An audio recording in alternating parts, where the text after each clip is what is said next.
As baby boomers reach their advanced driving age, can newer technology in cars make driving safer? I'm Ron Brown with Tech for Senior, where we help seniors understand technology and also let them drive safer. In the opening video, you saw, of course, an accident and a fire. This accident was caused by an 82-year-old lady who was driving into a convenience store to get gas. It wasn't a self-serve station, so there was a gas attendant on duty, and she got confused as she approached the gas tanks and stepped on the accelerator rather than the brakes. This caused the car to leap forward and drive right through two gas pumps into the main store. This caused, of course, ensuing fire. They were able to extricate the lady and get her out with only minor injuries, but yet this caused a catastrophic fire in my little town of ℙ𝕝𝕒 last year. This was a big event, and not only did it burn down a number of stores in that convenience block, but also right next to there was a brand new apartment complex with 100 families that have just moved in. Well, the convenience store had a very big propane tank attached to it, and this was a big concern. There was a mass evacuation, and nobody lost their life, and the fire department did a great job of keeping the tank cool, and it did not explode. This could have been a bigger disaster than it already was. So today we want to look at, can newer technology in automobiles make baby boomers safer? Well, I'm going to take off my regular jacket today, and I'm going to put on my physician's coat, which I haven't worn for about 20 years now, because I started my life as a flight surgeon in the Air Force. Yes, I was involved in our National Crash Investigation Program in Canada for the military, and also, yes, those F-18 pilots. I was part of the team that had to medically examine the pilots to certify them fit to fly. I did all military types of aircraft, and as well I did crash investigation. It was a great time in my life, and I had lots of fun.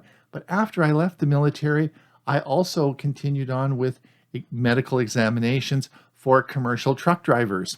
I also did, yes, the Icon of the Sea, the new big ship that holds 10,000 people. Those staff captains, they all needed very strict medicals. I did those as well as a big part of my job was doing seniors medical examinations. So today I want to talk about, as we get older and we get the baby boomers get into senior driving years, you have a couple of things to look forward to. One is, of course, a medical examination, and the other is maybe a practical driving test. But what I wanted to do today is to talk about, can technology in newer cars make baby boomers safer? Now, the idea for this video actually came a couple of months ago when I went to Costco in the morning in my brand new RAV4 Prime that I only had for 2 days. I parked it, of course, in the no ding zone at Costco, way off to the side. And as I was getting out, an 83-year-old man pulled up a couple of spaces away from me in a brand new red Tesla. I looked at this and thought, what the heck is going on here? And so I smiled at him and he smiled back. He was probably thinking, that man is wondering why an old guy like me has bought a brand new Tesla. I'm thinking the same thing. So I went over and said, hi, how are you? This is a really great looking car. And he smiled and he said, yes, he said, my goal in life is to pick up my granddaughter at school every day at 3 p.m. I'm always worried about my driving because of my age. And he said, I thought the technology in this car would make me a safer driver so I could get my granddaughter home. That inspired my idea for this video. Let's see if this technology can help baby boomers stay safer while they're driving. This video is being viewed in different countries. I practiced in the province of British Columbia in Canada. So my knowledge and how the system works really stems from my professional career in this province, but I can tell you that all the provinces across Canada were very similar. Now in the United States, The ability to issue and receive driver's licenses is usually done by the state. It's not a federal responsibility. And again, this most likely is the same in different countries around the world. So one of the comments I always get is that nasty doctor took my driver's license away, or that policeman took my driver's license away, or my family took my driver's license away. Well, let me explain how the administrative part of this works. The only person who issues a driving license in the province of British Columbia is the Superintendent of Motor Vehicles. The only person that takes away your driver's license is the Superintendent of Motor Vehicles. Why it's important to understand this is because there's a whole series of appeal processes that you can go through if you do have your license revoked. So you should be aware of that if that happens to you. Now, the Superintendent of Motor Vehicles obviously gets information from doctors, from police, from concerned family members, and that is how they make their decisions.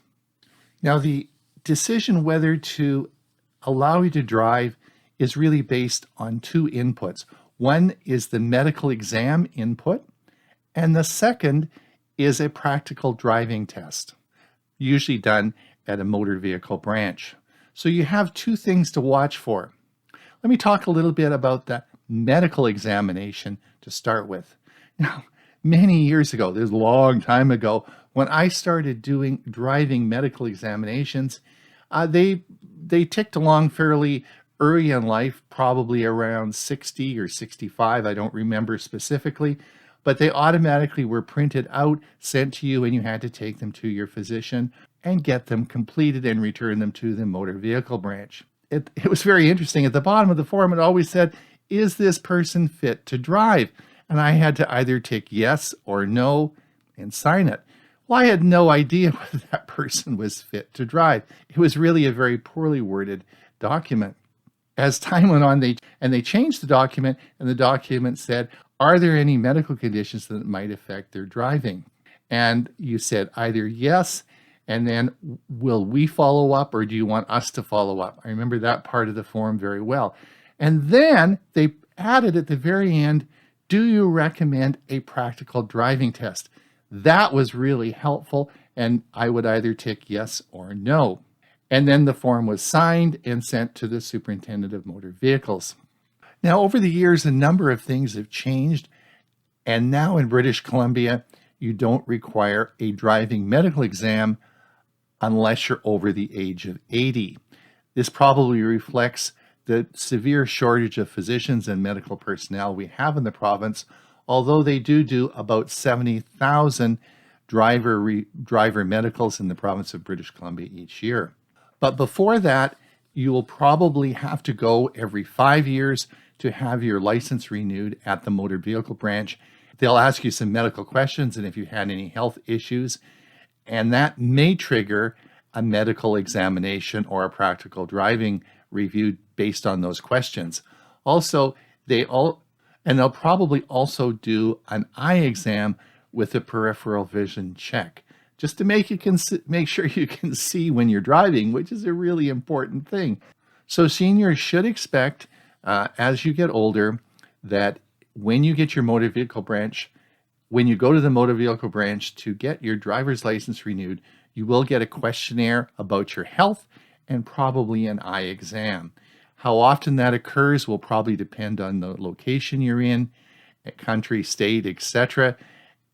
And based on that, you may get a further requirement for a medical examination or a practical driving test. After the age of 80 in British Columbia, you will require a mandatory medical examination, and then possibly you'll need a practical driving test depending on the results of that. Now, the medical examination is really quite simple, and I found it very obvious who should be driving and who shouldn't. Once the medical was completed, it went back to the motor vehicle branch and the Superintendent of Motor Vehicles, and he decided on the disposition of the license. The only other advice I can give you is there's not a lot you can do for the medical exam, but if you get requested to have a practical driving exam at the motor vehicle branch, I would strongly recommend the following. If you adopt the attitude that you've been driving for 40 years or 50 years, you've never had an accident, you're certainly going to pass that exam. That is a very bad attitude. I would strongly recommend that you take a driving course through one of the driving instructor programs that are around in your area. Oftentimes, the motor vehicle branch will even recommend that you take the course, and they will go over the whole exam with you. They'll prep you, practice, and you won't get into a situation that one of the driving examiners related to me. This was an elderly gentleman who was in his mid-80s, and he was up for driver renewal, and he had to have a practical driving exam. Now, as he was driving out of the motor vehicle examination center, there's a busy sidewalk where a lot of people are going between lights. And of course, the first part of the examination is you don't hit anybody. If you hit anybody, that's not going to get your license renewed. So he didn't. He stopped just before, and of course, there were a lot of people going back and forth, and he couldn't pull out into the traffic. So after a few minutes, he got very agitated and started rolling down the window and shouting obscenities at the people walking by. Get out of my way, you blah, blah, blah, blah. I've got a driving exam and I have to get out of here. And he became extremely agitated, at which time the driving examiner asked him just to pull over to the side there, and he removed his driving license. So I would strongly encourage you to take the course prior to going for your practical examination. Your chances of success are much higher if you do. So let me give you some tips that I've found over my career that'll be helpful. I had a lot of time to think about this now because, of course, I'm a senior. I'm not a medical examiner anymore. So here's my thoughts on the matter. The first is, when you get up in the morning as a senior, some days you have good days and bad days. Maybe that nasty doctor gave you some medicine that makes you a bit fuzzy in the morning. Maybe it's your Parkinson's disease that day, and the medicine hasn't quite kicked in, or it might be making you a little drowsy. But you know today is an off day. That's a day that you shouldn't be driving. You also may find that you're better driving in the afternoon. You're much brighter, more alert. Mornings just aren't your thing. Then you shouldn't be offering to drive your neighbor to the airport at 7 a.m. So all as I'm saying is, as seniors, we can pick and choose when we want to make a decision to go out for a drive. Now, if you don't feel well, then take an Uber, take a taxi, do something other than put yourself or someone else in danger. Wait till you feel good before you get behind that wheel. Now, the second thing is, if you're going to go to a destination that you do not know where it is, you should plan your trip before getting in the car. If you have Google Maps on your computer, have a look at the computer, go over the route, visualize it, plan it in your head. You know, those 20-year-old taxi cab drivers that do U-E's in the middle of the road, they go up alleyways, they do all sorts of things to try and find an address they don't know. Their reflexes are a lot better than yours. So do the planning before you get in the car. I know, we'll talk all about Android Auto and how Google Maps works in a car and can help you get along with that. We'll talk about that a little bit later. I want you to do it before you get in the car. In your mind, I want you to have a mental idea of exactly where you're going to go and how you're going to get there. So when I was doing aircraft accident investigation, people would always ask me, why did that plane crash? And the answer to that question was always a series of mistakes that occurred. All these mistakes had to line up to equal a crash for the accident to occur. Now, today I'm going to take that same philosophy and use that to help seniors and technology drive more safely. It will be a series of mistakes you make that will get you into trouble. I'm going to use the same analogy to make you, a senior, drive safer. Now, it could be a series of events. It could be you're getting up early in the morning. It could be you're drowsy, you're not feeling well. You come down to the car, you don't do your pre-driving inspection. You may be in a hurry. You may not know where you're going. You may be distracted on the infotainment center. All these factors will lead up to an accident, which we don't want to happen. So let's have a look today at some of the things you can do and some of the technology that's built into cars that will make you drive more safely. All right, you're now in the garage and you're going to go for a drive. The first thing I want you to do is to walk around and inspect the car. Have a look at that. Is the back door closed? Is the hatch closed? As you come around to the other side of the car, you'll see, is it plugged in? Is it charging? How many times in the short time I've had an EV have I forgot to unplug the charging cable? Now, it is true you can't start the car if it's plugged in, but you still have to get back out of that car. Wander around, look at the tires, give it an inspection. Now, when you get into the car, as a senior, you'll often have problems with mobility. Maybe you have arthritis in your knee or your hip, and it's difficult for you to get in and out of the car. So you don't want to be getting in the car and finding out you left the back door open, so you have to get out, or you have to get out of the car and look at the charging cable and remove the charging cable. So all I'm saying is, before you get in the car, walk around it, have a look at it. This is not a basic thing to do. This is something as a senior we should do, because we don't want to hop out of that car. Unless you've noticed, we don't do a lot of hopping anymore. So let's make sure when we get in that car, we're ready to go. Now you've got in the car and you've started it up. You're going to look at the dashboard and see if there's any indication on the sensors that there's anything wrong. Is there a door open? Is the hatch open? Is there a problem? Because you'll want to stop the car and fix it before you hit the reverse and back out of the garage.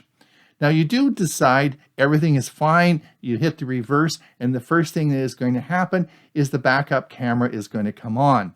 Now all automobiles sold in Canada after 2018 have to have a backup camera installed. This is absolutely important as a senior because it allows us to give us clear access behind the vehicle.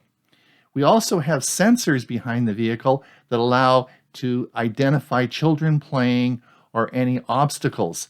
I find the backup camera is absolutely great. I had one installed on my truck, my 2007 GMC truck that I used for a long time. It didn't have sensors, but it was helpful, but nowhere near what the backup camera on my 2024 Toyota has.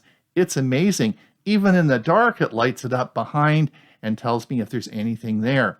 The sensors are amazing, and you also get a huge discount in your insurance if you have this backup technology. So it does work. So as seniors, we have specific medical problems that make backup cameras mandatory.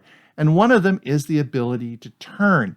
A lot of times due to physical size or arthritis in your neck or difficult medical problems, you're going to find that you can't turn around to look behind you to make sure it's clear. So we rely on these cameras. So if your car does not have a backup camera and you are a senior, head down to Best Buy. They have an automotive department there. They can easily install a backup camera for you. I think that is an extremely wise decision. So you now put it in reverse and you're backing out of the garage onto the driveway. And what happens is it's sunny out. And the next thing you do is you grab your sunglasses. The problem is when you put them on, you can't see the gauges on the car. You know, when we did pilot examinations, we were very particular about sunglasses with pilots because when they wore polarized sunglasses, they couldn't see the gauges. Now, I don't know about you, but I don't want a pilot flying around that can't see the gauges. Nor should you be driving if you can't see the gauges either. So usually if you've got sunglasses, you put them on and you can't see the gauges on the dash, that means that you have polarized sunglasses. Now, if you're over the age of 70, it is most likely you've had cataract surgery. or you're going to get cataract surgery.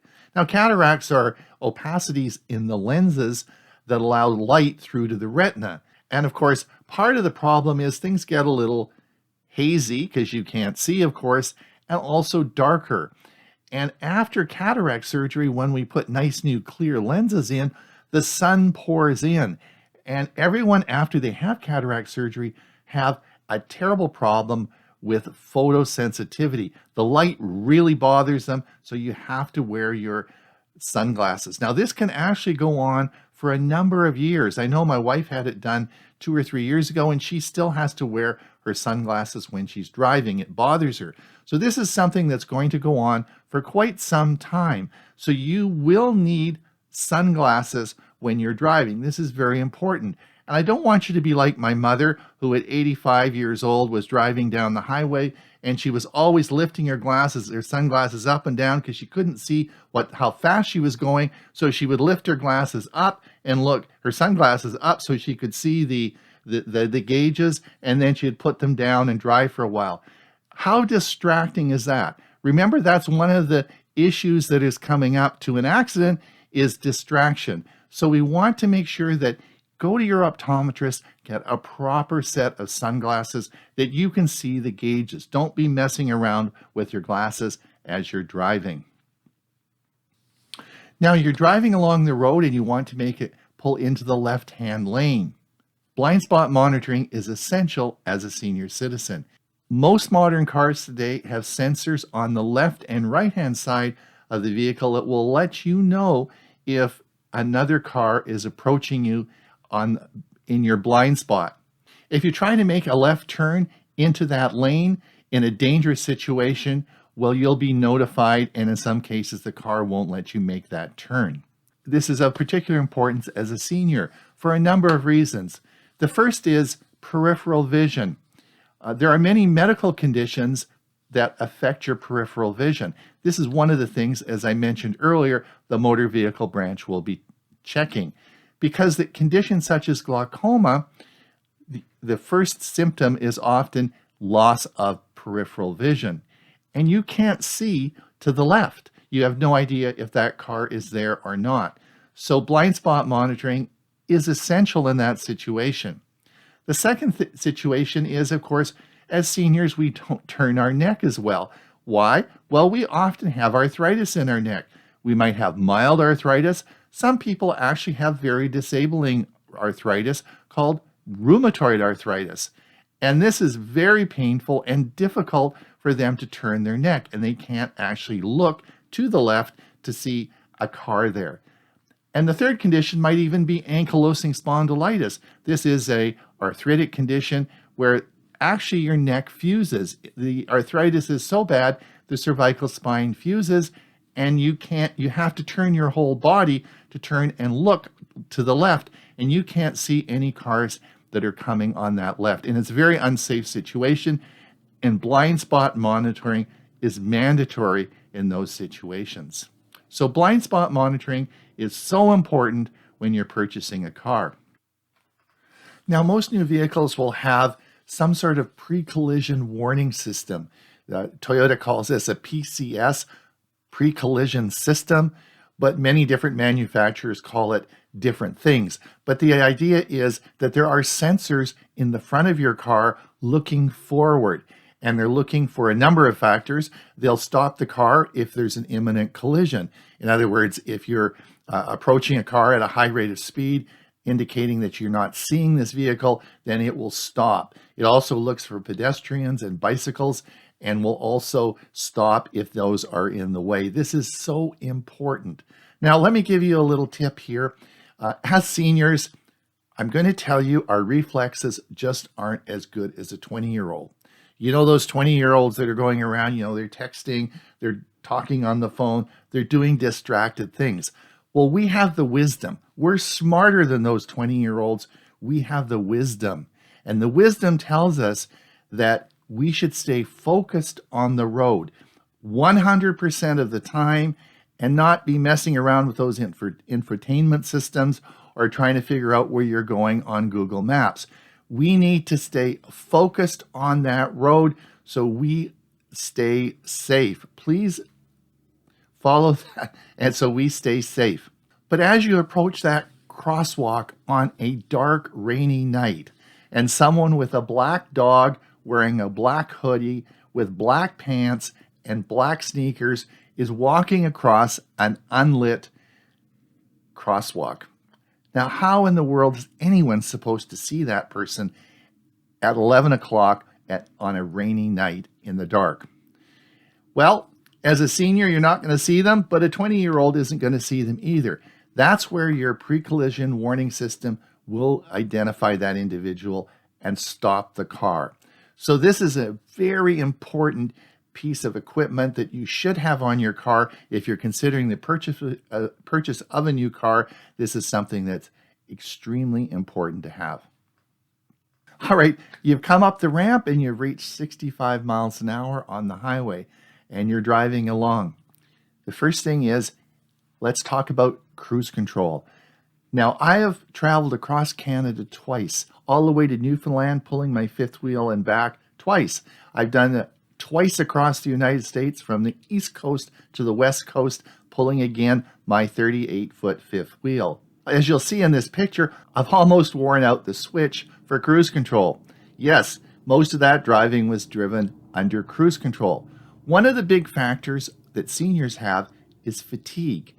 We get fatigued very easily, and certainly as you get older, the longer you're driving, fatigue is a big factor, and that tends to make you drive at 65 miles an hour for a while, and then it's 50 miles an hour, and then it's 45, and the traffic behind you gets very upset. I certainly saw this happening a lot when I was traveling and met up with seniors driving.